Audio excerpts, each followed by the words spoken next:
আপুনিও খালী পেটত নিয়মিত জিৰা পানী খায় নেকি? খালী পেটত জিৰা পানী খোৱাটো স্বাস্থ্যৰ পক্ষে উপকাৰী নে?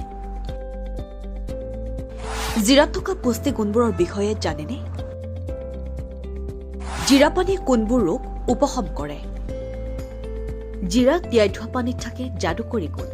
প্ৰতিদিনে ৰাতিপুৱা জিৰাৰ পানী খোৱাটো আমাৰ স্বাস্থ্যৰ বাবে অতি ফলপ্ৰসূ। জিৰাৰ পানীয়ে এচিডিটি আৰু ফুলাভাৱ দূৰ কৰাত সহায় কৰে আৰু বদহজম দূৰ কৰে। জিৰাৰ পানী সাধাৰণতে হজমৰ এনজাইমবোৰৰ নিঃসৰণক উদ্দীপিত কৰে আৰু হজম প্ৰক্ৰিয়াক ত্বৰান্বিত কৰে। জিৰা আইৰণ আৰু ফাইবাৰৰ ভাণ্ডাৰ। ই ৰোগ প্ৰতিৰোধ ক্ষমতা শক্তিশালী কৰি বহু ৰোগৰ পৰা ৰক্ষা কৰে। ই ৰোগৰ সৈতে যুঁজ দিয়ে। জিৰাৰ পানী ডায়েবেটিছ ৰোগীৰ বাবেও উপকাৰী। তেজত শৰ্কৰাৰ মাত্ৰা কমাবলৈ আপুনি খালী পেটত পান কৰিব পাৰে জিৰা পানী।